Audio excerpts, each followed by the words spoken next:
On the eve of battle, the air was thick with tension. The Prophet Muhammad addressed his followers, his voice calm yet powerful. "Tomorrow we fight not for power or glory, but for our right to believe and to live in peace. Trust in Allah, for He is our protector." His words ignited a fire within the hearts of his companions, reminding them of their purpose. In the year 624, the sun hung high over the arid landscape of Badr, a small oasis in the heart of the Arabian Peninsula. The nascent Muslim community in Medina faced immense challenges. After fleeing persecution in Mecca, Prophet Muhammad and his followers had established a new home.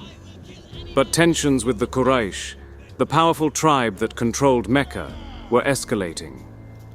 The Quraysh tribe of Mecca was led by the fierce Abu Jahl, determined to crush the rising influence of the Muslims. Opposing Abu's forces was a smaller force of believers, led by the Prophet Muhammad himself, a man whose resolve was as unyielding as the desert stones beneath their feet. With a small force of roughly 300 loyal Muslim warriors, Muhammad opted to meet the Quraysh in the battlefield, to prove his faith before all of Islam's followers. The two forces met near the wells of Badr, about 80 miles southwest of Medina. The Quraysh army numbered approximately 1,000 men, well equipped and led by experienced commanders. In contrast, they vastly outnumbered their Muslim foes by more than 3 to 1, and the Muslims were less well armed and armored, with only a handful of cavalry. The Muslims, although vastly outnumbered, had the advantage of positioning themselves near the wells of Badr, giving them access to water, a critical resource in the harsh desert landscape. On top of that, they had sabotaged nearby wells during the night that would have been used to resupply the Meccan army. In the hot desert terrain, this was a critical blow to the Quraysh of Mecca, and forced their hand to form up and give battle. The Quraysh commander Amr ibn Hisham, also known among Muslims as Abu Jahl, was overly confident in his force's chances of victory. He marched his Meccan force head-on towards Muhammad's force. Muhammad, a clever commander, had used the battlefield terrain to favor his numerically inferior force. He stationed his men in between a sloped and hilled terrain that was protected on both sides by sand dunes. As the battle was about to commence, the Muslims formed ranks and prepared to face the larger Quraysh force. Right before the battle, Muhammad prayed for victory, emphasizing the stakes involved, not only for the survival of the Muslim community, but for the broader message of Islam. Before the forces would engage, though, out came a Quraysh warrior by the name Al-Aswad bin Abdul Asad al-Makhzumi, swearing that he would drink from the well of the Muslims, or otherwise destroy it, or even die for it.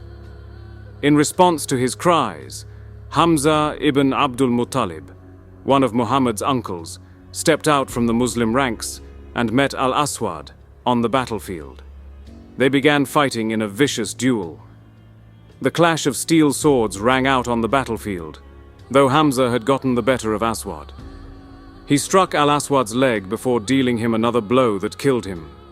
Seeing this, 3 men protected by armor and shields, Utbah ibn Rabi'ah, alongside his brother, Shayba ibn Rabi'ah, and son, Al-Walid ibn Utbah, emerged from the Meccan ranks. 3 of the Madani Ansar emerged from the Muslim ranks, only to be shouted back by the Meccans, who were nervous about starting any unnecessary feuds and only wanted to fight the Muhajirun, keeping the dispute within the tribe. So Hamza approached and called on Ubaidah ibn al-Harith and Ali ibn Abu Talib to aid him in the fight. The first 2 duels between Ali and Al-Walid and Hamza and Shayba were quick, with both managing to kill their opponents swiftly. After the fight between Ali and Walid, Hamza looked at Ubaidah to find him seriously wounded. He then fell upon and killed Shayba. Ali and Hamza then carried Ubaidah back into the Muslim lines, in which he succumbed to his wounds and died. The Meccans now took the offensive and charged upon the Muslim lines.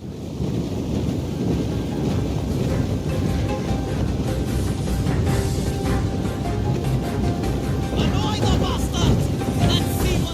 The two forces clashed head-on, shields clattering, with a roar of metal and war cries heard throughout the air. The first Meccan charge was the fiercest. Quraysh cavalry attempted to break through and flank the Muslims, while Muhammad, stationed at the center, found himself heavily outnumbered and slowly losing ground.